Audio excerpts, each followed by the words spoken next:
Hi there again, and welcome to the Explaining History podcast. Tonight I want to talk about the various kind of conspiracies that surround Harold Wilson, the British Prime Minister, 64 to 70 and then 74 to 76. The most successful British Labour Prime Minister of the 20th century, electorally at the very least. And the relationship, or the very hostile relationship that existed between him and the security services. Now, the difficulty with this topic is that it is so mired in conspiracy theory, which aren't really theories at all. They're kind of just works of imagination.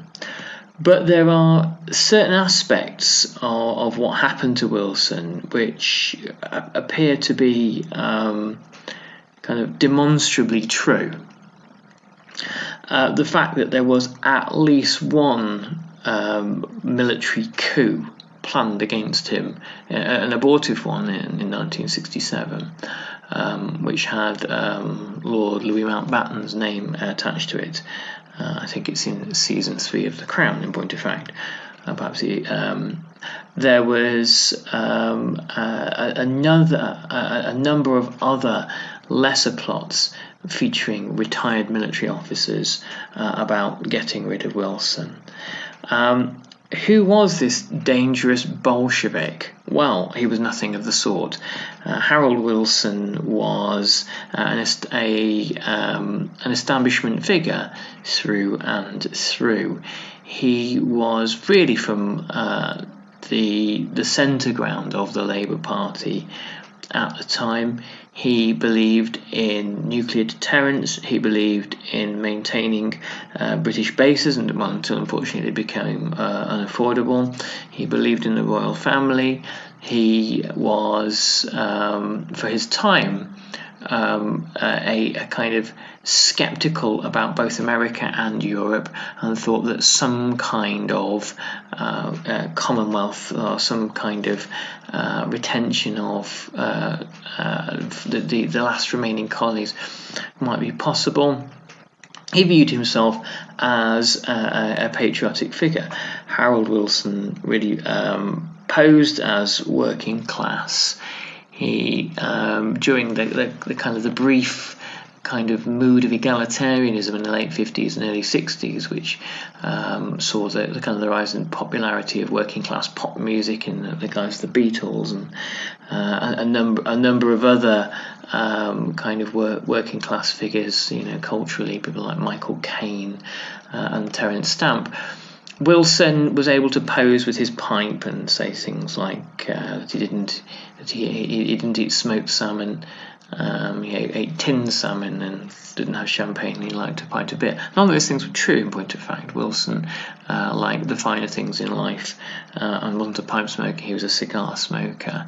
But he was very, very clever, very canny when it came to public relations, and understood the way in which the wind was blowing in the 1960s, the early 60s, against Macmillan and the old Grousemore Etonians, and towards a new conception of Great Britain, one which really comes to a juddering halt in 1979.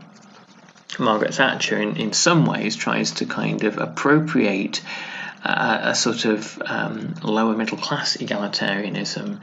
She makes it quite abundantly clear that she's not one of the insiders, not one of the old boys network that have held the country back, and she had the kind of the Grousemore elitists in her sight every much as she did the trade unions, except she was about to drag the country in a radical right-wing direction.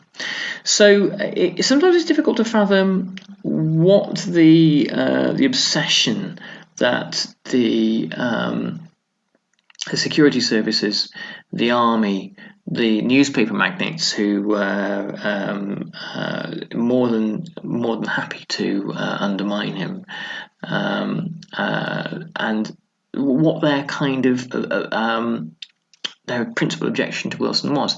And I think it's this. I think it's not that Wilson was necessarily taking the country radically towards the left. I mean, his great progressive achievement between 64 and 70 was the establishment of the Open University, which again is hardly the kind of, collectivizing the farms, is it really?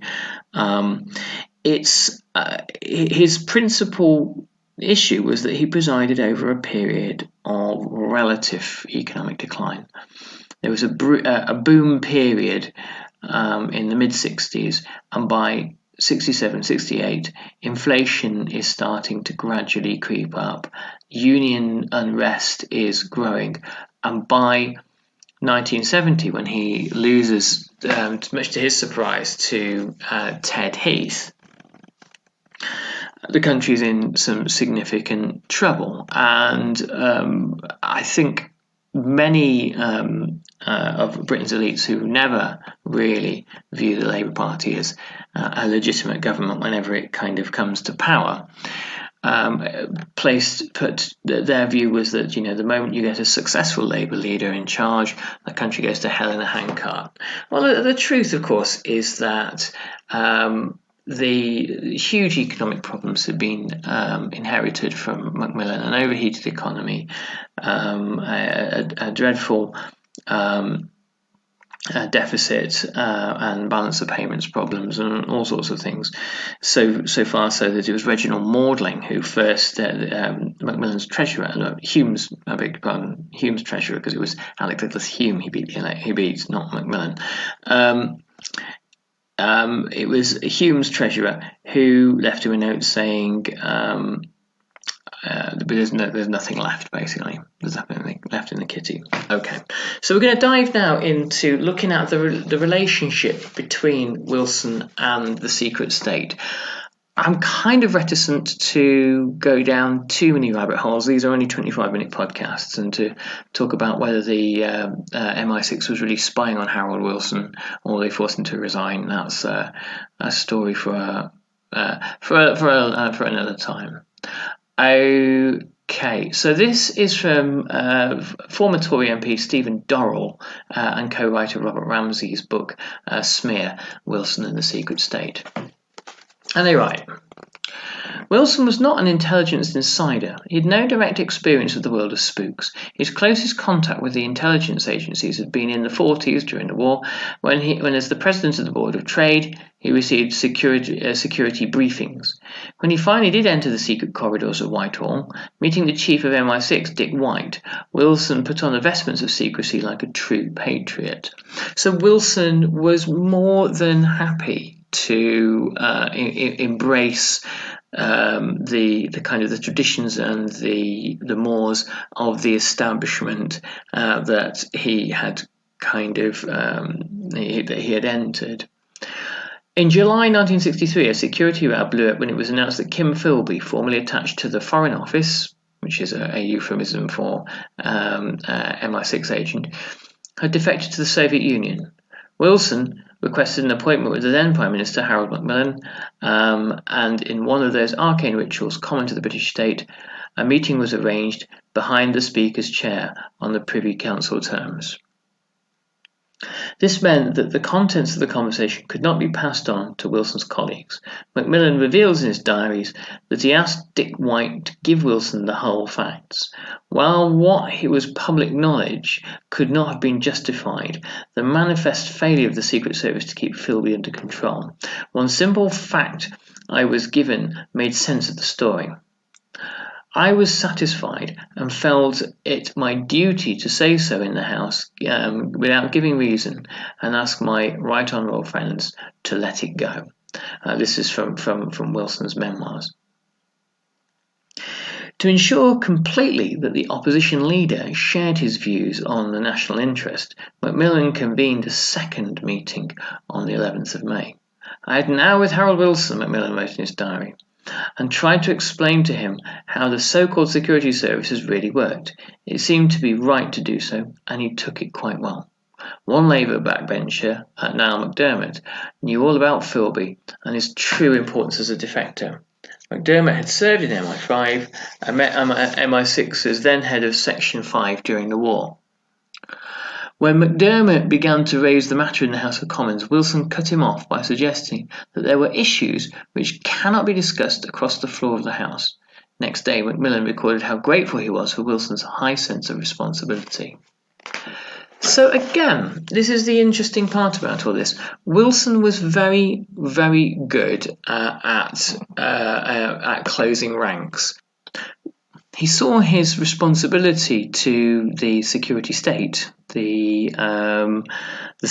what conspiracy theorists would call this thing called the deep state, whatever that might mean, as being far more important than any party political point, and far more important than the kind of the wider ramifications for British security and indeed British democracy.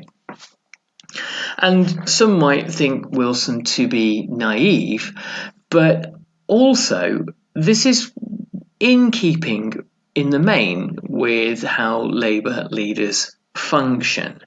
Labour leaders, by and large, adopt similar stances.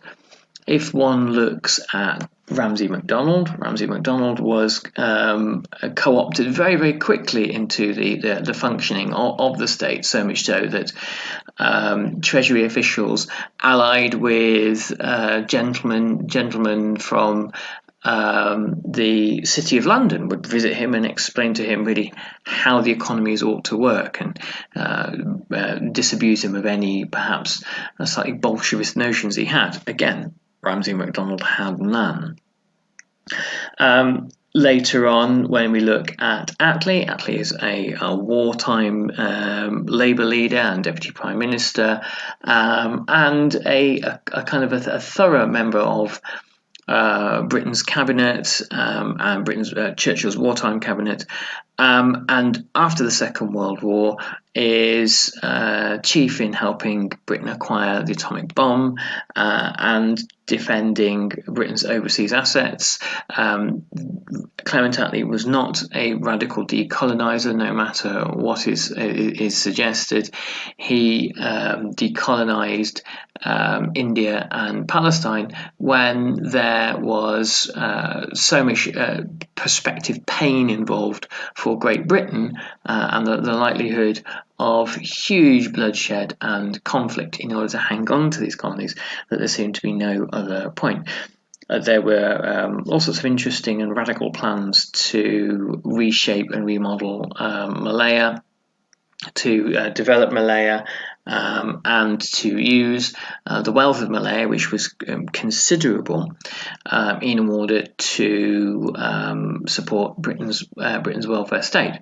So the idea that Labour leaders are by their nature a bunch of dangerous radicals is for the birds, really. I mean, the only two that one can point a finger at and suggest that they were likely to say things which were completely and utterly unpalatable were Michael Foot and Jeremy Corbyn, and these were Labour leaders who were treated to the full force of kind of establishment rage for having the temerity to be elected to office. Wilson, though, seems to have been this kind of magnet for the security state. However, Dorrell and Ramsay write, the slim knowledge which Wilson did possess regarding the intelligence world was filtered through George Wigg. Colonel Wigg had served in the army for 18 years and had been the parliamentary private secretary to a Labour Minister of War. As a backbencher, Wigg was known as the army's watchdog in the House of Commons. Although he had never actually been in the intelligence game, he and was really an amateur, he did possess a high degree of experience in the defence field and held strong views on security and patriotism. The Philby affair reinforced Wigg's contempt for MI6, views which were encouraged by Henry Kirby, a maverick Tory MP who had served in MI6 during the war. Kirby believed that the Secret Service had been deeply penetrated by the KGB, turned out to be correct. MI6 was doing nothing about this, he suggested, because the service was run by unfrocked dons, misfits, oddities, queers and drunks. and the Foreign Office boys who were rogering their own rectums. Apologies for that. Kirby trusted Whig's patriotism more than he did that of his own party, and the gossip he gave him encouraged Whig towards a sympathetic view of MI5. What Whig did not know was that Kirby was being run as an agent within the House of Commons by MI5. A former defence correspondent and backbench colleague of Whig, Ray Fletcher, says that Whig saw the difference between MI5 and MI6 as a class thing. Whig told him some of MI5's boys belonged to the secondary schools, but the MI6 lot were all Oxbridge types. Fletcher believes that while Whig was not perfect, he did an honest job, but was later the victim of MI6 smears. This is an early example of the recruiting battle between MI5 and MI6, one of the themes dominating British intelligence. So, parliamentarians often exist within the reach of the intelligence services. These days, there are the intelligence services have nowhere near the ability to influence and sway backbench MPs, and successive kind of waves of essentially professionalisation of the intelligence services have fundamentally changed them, and made the picture painted here really a thing of the dim and the distant Cold War past. And the context of the Cold War kind of colours all other things. But it was clear that the way in which Wilson was being fed information and the way that Wilson was essentially being handled before he became Prime Minister was with a view to him possibly being the chief figure in the British security state. And so he was being guided in certain ways towards essentially the interests of the security services and the interests of different branches of the security services.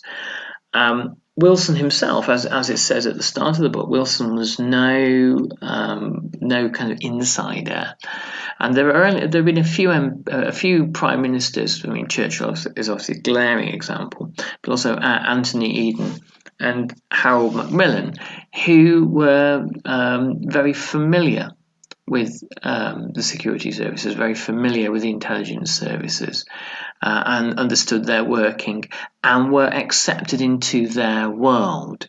A lot of this is to do with social class. A lot of this is to do with elitism and snobbery, and the fact that connections and old school ties, which still count for an enormous amount in Great Britain now, counted for even more in the 1960s and 70s.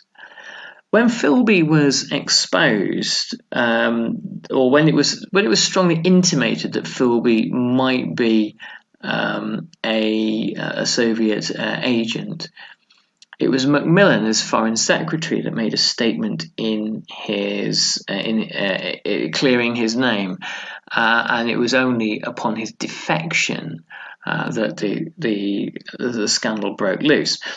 In 1963, when he defected and was referred to as a Foreign Office official, it took a further 5 years.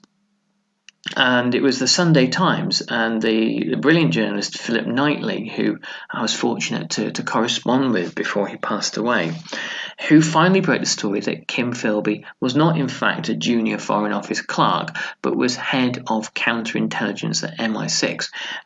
Something that, as you can imagine, puts an entirely different light on the story.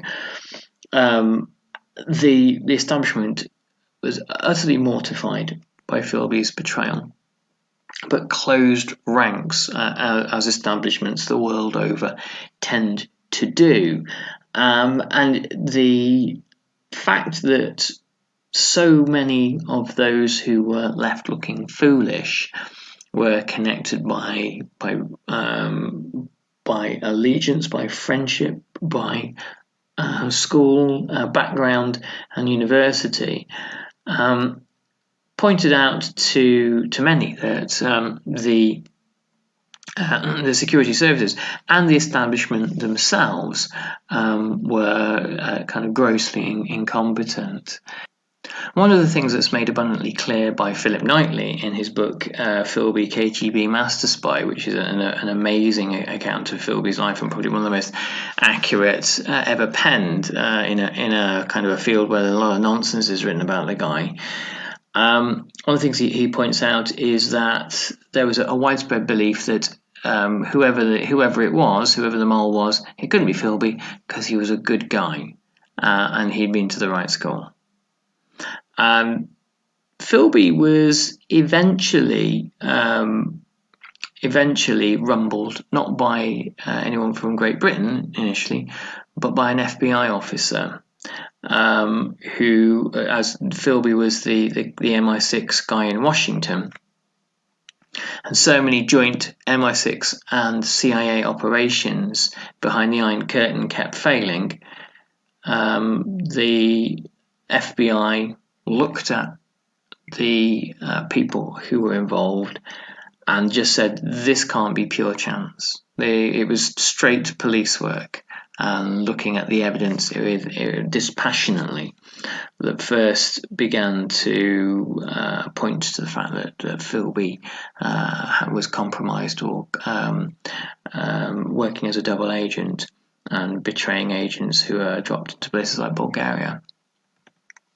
So it's interesting to note that the demise of Philby came from sources external to Great Britain and certainly external to Britain's kind of elite class system.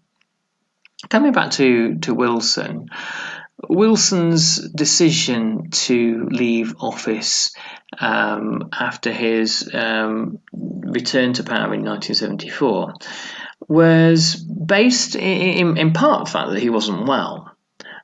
He had grown. He was old. He was a shadow of the ebullient figure that had come to power 10 years earlier, and was exhausted by struggles with the unions. He eventually, many years later, died of Alzheimer's, and he may have been kind of in early onset. But he was obsessed with the fact that he was being bugged. His officers were being bugged, and he believed he was increasingly paranoid and suspicious. He eventually became very paranoid of his cabinet colleagues, thinking they were trying to take his job.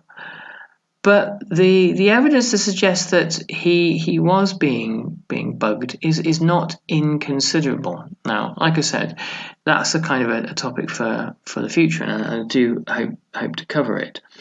But what I think that we can learn from this podcast is that Wilson was this kind of fish out of water in a world of Etonian ties, hoping to really be a faithful servant of Britain's establishment and a kind of a good loyal figure of the British state, but he was turned on nonetheless. In the early 80s, Chris Mullins, a Labour MP, wrote quite a famous novel called A Very British Coup that was made into a TV series about a left-wing British MP becoming Prime Minister and a coup by the security state against him. This wouldn't happen now. We've already seen what actually does happen when Labour elects a genuinely left-wing leader. The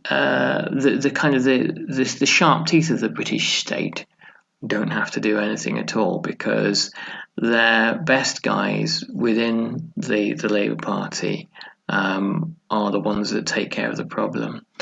The right of the Labour Party that essentially removed Jeremy Corbyn for whatever his shortcomings or faults or ups and downs, removed him from power and engineered Labour's loss in the 2017 and 19 elections, are the ones who now safeguard Britain from the prospect of progressive or radical change.